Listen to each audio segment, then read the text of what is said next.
What is up, everybody? It is your boy, Donnie Slabs. Welcome to the channel. And first, I got to start off by saying thank you to a couple people that have pushed me to do some content. Your boy Rob does Pokemon, Colin from the Poke Office. I'm always watching Dan Catch 'em All Collectibles. I even listened to that shill Poke Any Brian. It's been a fun journey, and we are diving into some content. So we'll get into the whole introduction. Who is myself, Donnie Slabs? Who is that? What do I do? We'll get into that later. What we're going to do is we're going to get straight to the point. Slabs is in the name. And obviously, this past week, there was something really on the front of everyone's mind. Tag Slabs. Deep Pocket Monster made a video, caused an uproar in the community, people calling him a shill, everything like that. But when it comes down to it, what is the big fuss about Tag Slabs? So there's no better way to figure it out than to have some pretty experienced people in this space chat about it. So I brought on my man Rob Does Pokemon for my very first video, and we chatted a little bit about tag, about PSA, about just the state of grading in general. Before we get to the interview, please be sure to like and subscribe to the channel. And here is Mr. Rob Does Pokemon. All right, I am here with one of my personal favorite people in the Pokemon space, a guy that personally inspired me to get started with content, Mr. Does Pokemon, Rob Does Pokemon over here. Rob, how are you doing today? I'm doing great. You're really kind, man. You're awesome. Oh, I appreciate it. I appreciate it. But yeah, hey, I wanted to bring you on because I think you, one, have a ton of knowledge in the space, from all aspects of the space. But two, um, one aspect of the space that you don't personally do a lot is grade yourself, but you do collect. So I Mhm. wanted to bring you on and kind of pick your brain, see how you feel as a collector, not as someone that does this for trying to make profits or anything like that by identifying grading plays. You're someone that the slabs that you see, you want to collect those slabs for one Mhm. reason or another.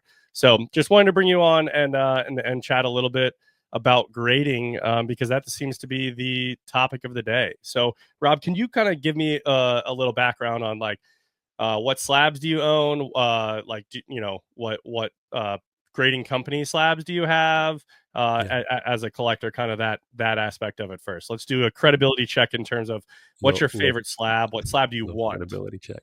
Yeah, I mean, for me, I'm a bit of a simp for PSA, right? I mean, I think a lot of guys are. It's been seen for a long time as the gold standard, unless you're going to go for a Beckett Black Label. At least that's how I perceive people to be looking at it. And I've got a mix. Like I've graded myself probably under 100 slabs, so nothing huge at all. I'm mostly a collector.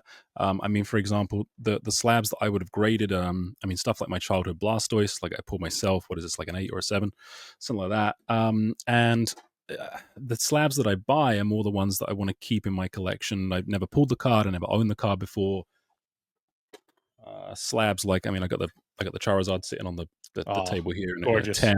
I got a few like that. I'm just trying to find it. I didn't prep too many slabs. I got one. Here's one I did pull. This one here. This Mewtwo, Ooh, Unified you Minds Mew. Mewtwo. I'm a big fan of rainbows, but yeah, I got a lot of alternate art cards and then a good mix of kind of cards from when I was younger that I decided to grade a couple of years ago to both preserve them and increase their value too. I mean, this is one of my saddest ones. I graded this one here into a little 8. So yeah, got a little nick on the back, I guess. Picked it up in transit, but yeah, I really approach it as like, what can I display that's going to look good to me? I don't approach these cards as investments, even though a lot of them have gone up. I have sold a couple. I look at mostly sealed product for my investments. So I'm very much a collector on the slab side. I've actually found it's probably my most valuable slab outside of the Moonbryon is this one. This one I bought Oh, from that's sick. Charizard Authority in 2013. I think this card was like $100, graded into a 9. So yeah, that's one I'm really proud of. One of my favorite collection pieces. So yeah, that's a bit of my background on how I approach things. Just buy cards that are nice, usually in a PSA 10 or a 7 or a 9 if I grade them myself. Yeah, that's incredible. I think I have the same view as a PSA maxi. A little bit of a simp for PSA when it comes to what my choice of grading company currently is. But hey, so I know we're all familiar with Deep Pocket Monster, right? Mhm. And he seemed to upset a lot of people the other day by just posting a completely unsponsored organic video, right? Which it's crazy how Yeah. if even if you have the best of intentions, you're just going to get mud thrown at you in this space. But completely unsponsored video about tag grading, right? So he pulled Battle Partners and he pulled the top hit, right? The Lily's Clefairy, I think it is, and sent it off to Tag, right? Because just wanted to see what Tag was all about. It came back in 9, and the cool thing about Tag is you can look at the grading report and you can, figure out why it's a Yeah. 9. It tells you exactly there why it's a 9. So this one was a 9 because there was a chip in the hollow on the card, and it showed you where that chip was. So he screenshotted the video of him originally pulling the card and zoomed in on where the report said the chip was, and sure enough, on the original video there was a chip in the hollow that you could see visibly on the original video. So all of a sudden, everybody was like, "Oh, it's really scummy of Tag to do all this marketing like Mhm. this," and it's so weird that all these influencers are all posting about Tag at the same time. It couldn't have anything to do with anything but sponsored, paid Yeah. for shills, right? And that's kind of what happened. So first off, how familiar were you with Tag? Even a month ago, or before the Deep Pocket Monster video came out. Yeah, that's a good question. So actually, my first experience with Tag was I saw some content that was produced by I think it's 100 Charizards, Andy Peringer, I think, or Peringer. I'd seen him do some Tag stuff on YouTube and thought, hey, that sounds pretty cool. I'd seen those graded reports, and I run a podcast, as you know, and we had Jesse Peng. So Jay Peng was on the show. I think it was like the start of January, and Jesse is an early investor in Tag. He's quite a big shareholder, a big advocate for Tag. And we did like a 2 hour podcast with him and Avis Binder and Poke Office. We were talking about Tag, and he went deep into the graded reports. He pulled some stuff up. And, I didn't intend for it quite to be that tone, but it was a really interesting chat because um, Jesse's like really over on the disruptor side. Like he thinks Mhm. this is the future. Like he compared PSA to PSA to Blockbuster and Tag as Netflix, right, coming up, and that caused a Okay. bit of a stir in the chat. But Yeah. he sees it as being like, it's a true graded report. You can never question things and say, oh, did the grader have a bad day? Like, did they not get lucky the last night? Did the Jets lose? Like, are they just in a grumpy mood before lunch? It's all very, very transparent. And while AI can make mistakes, the vision is for them to have a tag facility, like a little printing machine and slabbing machine in every single local card store. And you'd go there, you pay a fixed cost, whatever it is, $20, $25. Doesn't matter if it's Poncho Pikachu, first edition, Charizard in perfect condition, whatever it is.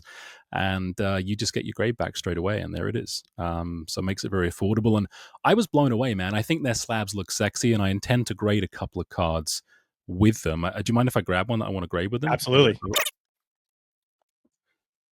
So I'm under no illusion. I don't think this is going to be like a Tag Perfect 10, but I got one of these, and it's got it's gorgeous, man. It's absolutely gorgeous. So Jeez.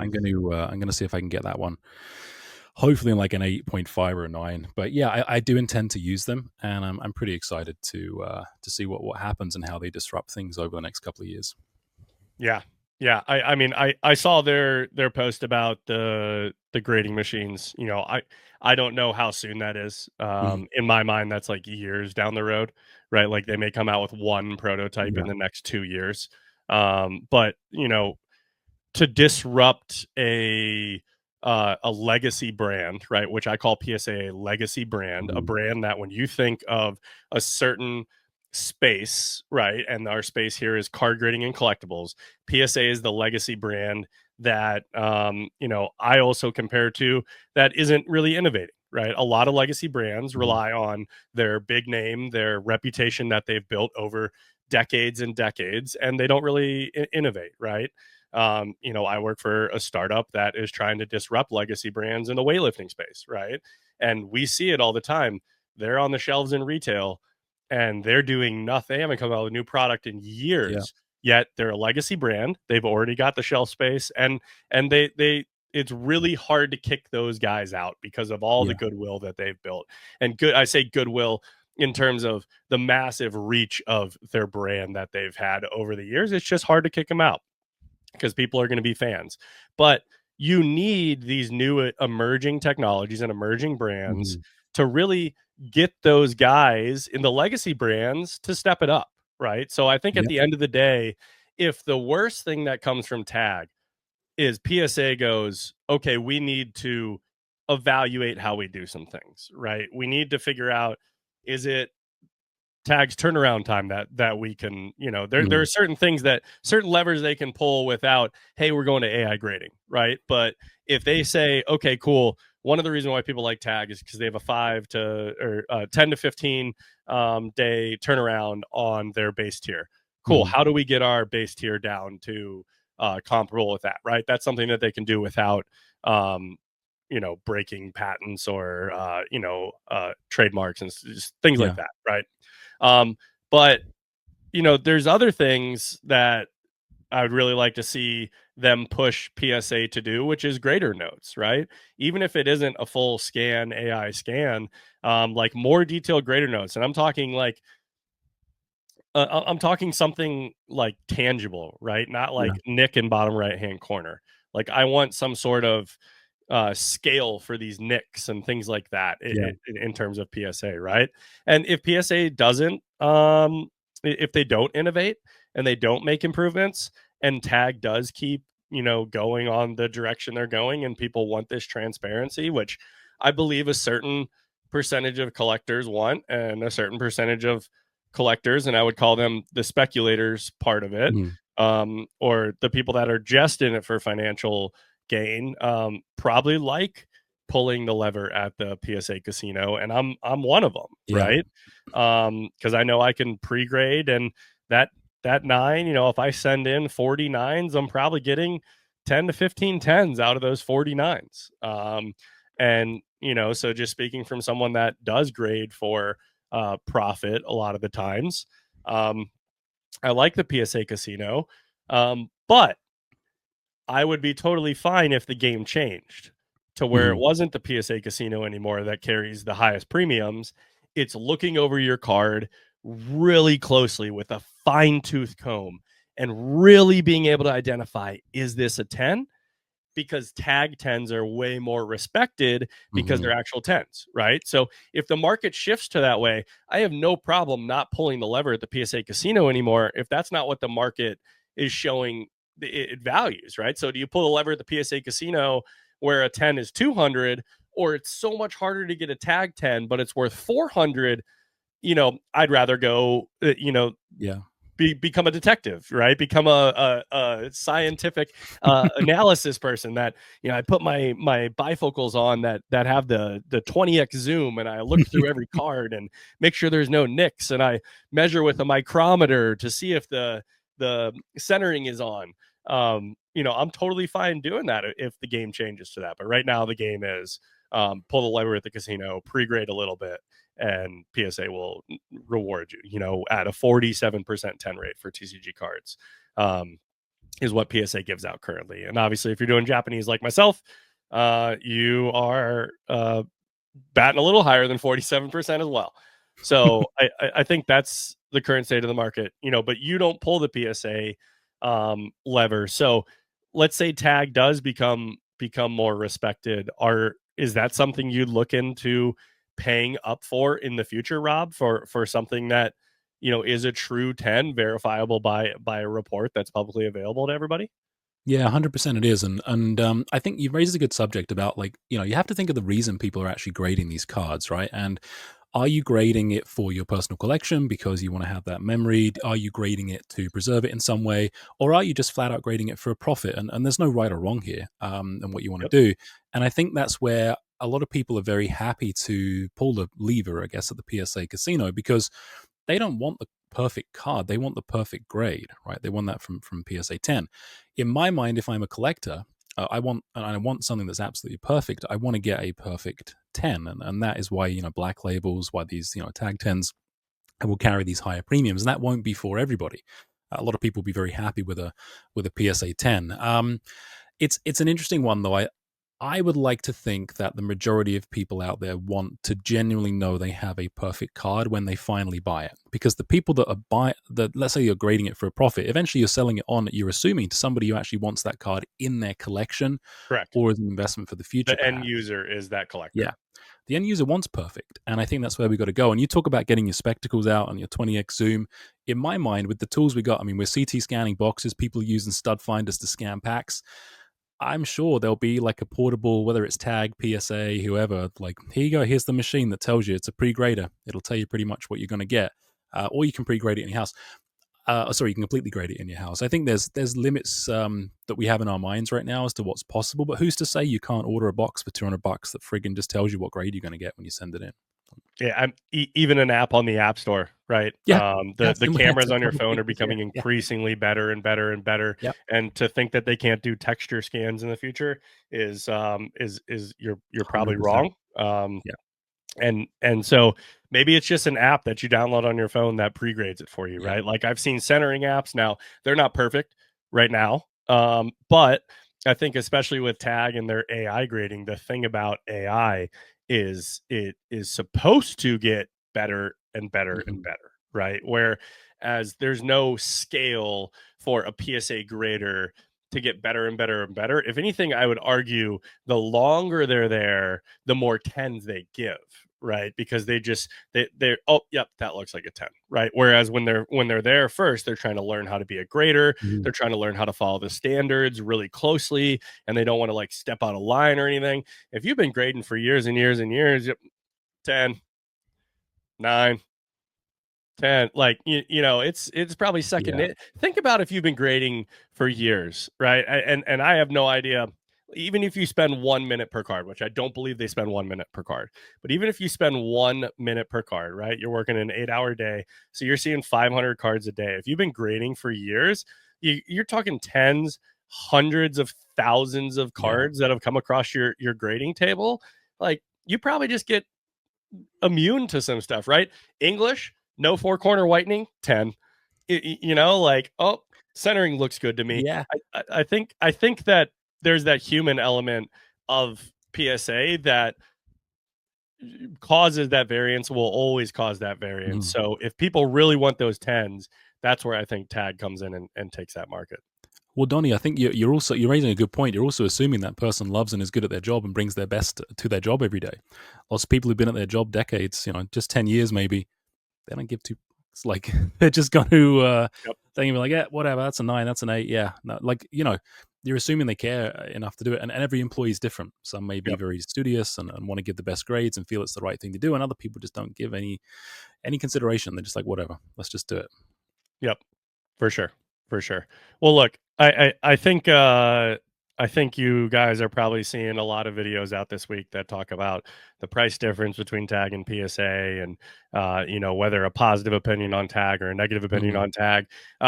My way that I'm going to find out about on Tag is I'm going to send in a submission. So going in Hmm. today is going to be a nice Tag submission. I'm going to send it in actually a couple different ways. I'm going to do the express for a stamp box Pikachu, Cramorant. Okay. So kind of a higher value card, one that in a 10, the pair of tens I sold, I think Arizona TCG, I got 960 for it the other day, Oh, for a nice. pair of tens. And I think that these copies I have are minty and crispy. So I'm going to send in 2 copies of those, try to get some tens, and then we're going to put them at auction. Maybe drop them in the BZ claw or something like that, and see how that goes. But yeah, I'm gonna give Tag a try. We'll see how the market values go. Obviously, right now there's scarcity involved, Hmm. and so that is throwing the market up and down and up and down on Tag slabs currently. But we'll try it out for ourselves, because that's kind of what I want to see. And look, I'm putting a couple cards in there that I'm like, I don't think these are tens. So let's see, right? Let's Like see what the I computer thinks. I call them PSA tens, right? So I'm putting a couple of those in there, and let's see how their algorithm goes. Who knows? Maybe we get some tag slabs back. Maybe we crack 10 of them and we resubmit them. and we see how close Yeah. to, you know, like let's pay for the scale that gets you 1,000-point scale on 10 cards. Let's crack them. Let's resubmit them, and let's see how close on that 1,000-point scale they are. So you know, hey, there's a video idea. Let's see. Let's see what we can do here. But You got to do it hey, now, man. You got to do it. I know. I like that. I like seeing this kind of stuff. So I hope your submissions go well, and I'm really curious to know how they compare. yeah, I mean, look, I am open to new things, right? I think that that's important when you evaluate any space, when you evaluate any market. I know people are going to Mhm. hate me for saying market, but Pokemon collectibles is a market, Yeah. whether you like it or not. There are things that come in and you think are going to disrupt the market or say that they're going to disrupt the market, and you always need to take time to evaluate those things and see if you believe that they're going to disrupt the market, not what the Mhm. market noise says, not what other YouTubers say. You need to try it out yourself. You need to, whether it's AI, whether it's Chat GPT, right? Like there's all these things like, you know, AI is going to take your job. Okay, Mhm. so you make your own opinion. Go research, go figure out, you know, what AI even is. I think a lot of people have a wrong idea of things like that. Yeah. So with Tag, you know, we're going to do our research. We're going to send out a submission to Tag, and we're going to go from there. And we'll see how things sell. We'll see how the market respects Tag. We'll see how the market respects Tag when there's 100, 200, 300, 400 tens Mhm. of a certain card, as opposed to 10, 20. I think the Yeah. Trastal Umbreon has 80 to 100 tens, right? Whereas Wow. opposed to Already. PSA, it's like 10,000 tens or something like that. So we'll see what things go for, but I find the best way to analyze things is by doing, and you always need to do your due diligence when Yeah. something new pops up in any market, and figure out whether you think that this is going to disrupt the market, because that allows you to be quote unquote early if it is truly something that is going to disrupt the market. Yeah, I completely agree, man. 100%. Yeah, go and do it for yourself and see how you like it, right? Don't just buy something because, maybe Pat put something up or, you put something up, Donny, or I do. Like, get what you like and support that. Yeah, absolutely. Well, hey, Mr. Does Pokemon, I really appreciate you for stopping by the show today. Please tell everybody where they can find you to listen to your sweet sultry voice. Oh, wonderful. Yeah, you can find me at Rob Does Pokemon. I'm Rob Burns on YouTube, same on Instagram. And yeah, come and stop by, watch some videos. Donny's on the channel quite often now. He's a good guy. So yeah, hopefully we'll see you there. And thanks for having me on, man. I really appreciate it. This is a good vibe. Of course, absolutely. I appreciate you coming on as well. Big thank you to Rob Does Pokemon for coming on the channel to chat a little bit about grading. And I hope you guys really enjoyed the insight that he brought to the table. I thought it was a fantastic interview. Please follow Rob. Rob Does Pokemon on YouTube, on Instagram. I'll link all of his links down below. As we chatted about, what we're going to do in the video is we're going to submit to Tag. Actually, today I created an 82 slab submission. I did 30 slabs in the 3 to 5 day express grading tier, which is $30 a slab, and then I did 52 slabs in the 10 to 15 day grading tier, and sent both of those off to Tag. So I'm going to keep you guys updated on exactly what happens with that submission. We'll bring the submission back, unbox it on stream, do a little calculation on what we think things will go to market, and give an overall, opinion on how we feel about Tag slabs. So again, I appreciate it. Please like and subscribe on the channel. We're going to try to get to, like, let's say 100 subscribers is the first goal, 100 subscribers. So I appreciate everybody. Follow me on Instagram, and we will be back with another video shortly.